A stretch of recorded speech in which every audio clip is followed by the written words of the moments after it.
മതവിദ്വേഷ പരാമർശ കേസിൽ റിമാൻഡ് ചെയ്ത പി.സി. ജോർജിന്റെ ജാമ്യ ഹർജിയിൽ കോടതി വിധി പറയും. നിലവിൽ ആരോഗ്യ പ്രശ്നങ്ങളെ തുടർന്ന് കോട്ടയം മെഡിക്കൽ കോളേജ് ആശുപത്രിയിൽ ഡോക്ടർമാരുടെ നിരീക്ഷണത്തിലാണ് അദ്ദേഹം. ആരോഗ്യസ്ഥിതി മോശമാണെന്നും ആൻജിയോഗ്രാം ഉൾപ്പെടെ ചെയ്യണമെന്നും ജാമ്യം അനുവദിക്കണമെന്നും അഭിഭാഷകൻ കോടതിയിൽ ആവശ്യപ്പെട്ടിരുന്നു. എന്നാൽ പ്രോസിക്യൂഷൻ ശക്തമായി ഇതിനെ എതിർത്തു. ജാമ്യ വ്യവസ്ഥകൾ പി.സി. ജോർജ് തുടർച്ചയായി ലംഘിക്കുന്നുവെന്ന് പ്രോസിക്യൂഷൻ ചൂണ്ടിക്കാട്ടി. വിചാരണയിൽ കുറ്റം തെളിഞ്ഞാൽ ശിക്ഷിക്കാമെന്ന് പി.സി. ജോർജിന്റെ അഭിഭാഷകൻ ചൂണ്ടിക്കാട്ടി.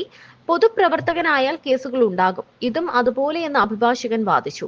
പി.സി. ജാമ്യ വ്യവസ്ഥകൾ ലംഘിച്ചതിന് തെളിവുണ്ടോ എന്നും മതവിദ്വേഷ പരാമർശ കേസിൽ അന്വേഷണം പൂർത്തിയായ സാഹചര്യമാണെന്നും അതിനാൽ ജാമ്യം നൽകണമെന്നുമാണ് അഭിഭാഷകൻ ആവശ്യപ്പെട്ടത്. എന്നാൽ ജാമ്യം നൽകിയാൽ പി.സി. ജോർജ് ഇനിയും കുറ്റം ആവർത്തിക്കുമെന്നാണ് പ്രോസിക്യൂഷൻ പറഞ്ഞത്. റിമാൻഡിലായതിന് പിന്നാലെ ഇ.സി.ജി വേരിയേഷനെ തുടർന്ന് പി.സി. ജോർജിനെ കോട്ടയം മെഡിക്കൽ കോളേജിലെ കാർഡിയോളജി ഐസിയുവിൽ പ്രവേശിപ്പിച്ചു. നിലവിൽ ജോർജിന്റെ ആരോഗ്യം തൃപ്തികരമാണ്. ആരോഗ്യനില മെച്ചപ്പെട്ടതിനു ശേഷം ജയിലിലേക്ക് മാറ്റുന്ന കാര്യത്തിൽ അന്തിമ തീരുമാനത്തിലെത്തും. ജാമ്യം ലഭിച്ചില്ലെങ്കിൽ പാലാ സബ് ജയിലിലേക്കാകും പി.സി. ജോർജിനെ മാറ്റുക. പി.സി. നേരത്തെ സമാന കുറ്റകൃത്യം ചെയ്തിട്ടുണ്ടെന്ന് അസിസ്റ്റന്റ് പബ്ലിക് പ്രോസിക്യൂട്ടർ വാദിച്ചിരുന്നു. 30 വർഷം എം.എൽ.എ. ആയിരുന്ന വ്യക്തിയാണ്. മതസൗഹാർദ്ദം തകർക്കുക എന്ന ലക്ഷ്യത്തോടെയുള്ള പ്രസ്താവനയാണിത്. മുൻകൂർ ജാമ്യത്തിന് പോയപ്പോൾ തന്നെ ഹൈക്കോടതിയിൽ ഇത് ബോധ്യപ്പെടുത്തിയതാണ്. ഇത് സമൂഹത്തിന് തെറ്റായ സന്ദേശം നൽകും. ഇതെല്ലാം പരിഗണിച്ചാണ് ഹൈക്കോടതി മുൻകൂർ ജാമ്യം നിഷേധിച്ചതെന്നും പ്രോസിക്യൂട്ടർ വാദിച്ചു. റിമാൻഡിലായതിനു പിന്നാലെ ഇ.സി.ജി വേരിയേഷനെ തുടർന്ന് പി.സി. ജോർജിനെ കോട്ടയം മെഡിക്കൽ കോളേജിലെ കാർഡിയോളജി ഐസിയുവിൽ പ്രവേശിപ്പിക്കുകയായിരുന്നു. പി.സി. ജോർജിന്റെ മുൻകൂർ ജാമ്യാപേക്ഷയിൽ ഈരാറ്റുപേട്ട മജിസ്ട്രേറ്റ് കോടതിയാണ് വെള്ളിയാഴ്ച വിധി പറയുക.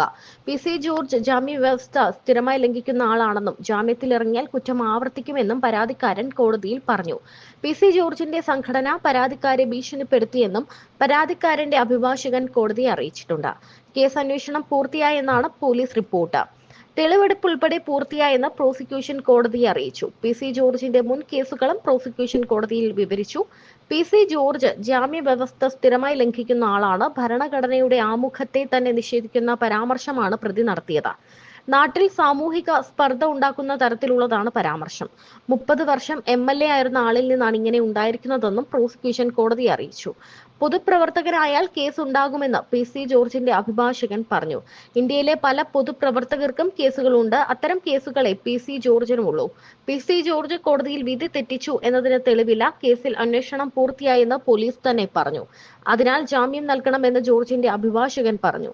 ആരോഗ്യസ്ഥിതി മോശമാണെന്നും ആൻജിയോഗ്രാം ഉൾപ്പെടെ ചെയ്യേണ്ടതുണ്ടെന്നും മികച്ച ചികിത്സ ലഭിക്കാൻ ജാമ്യം നൽകണമെന്നുമാണ് പറയുന്നത്. മെഡിക്കൽ സർട്ടിഫിക്കറ്റ് എങ്ങനെ വേണമെങ്കിലും ലഭിക്കുമെന്ന് പരാതിക്കാരന്റെ അഭിഭാഷകൻ ഇതിന് മറുപടിയായി നൽകുകയും ചെയ്തു.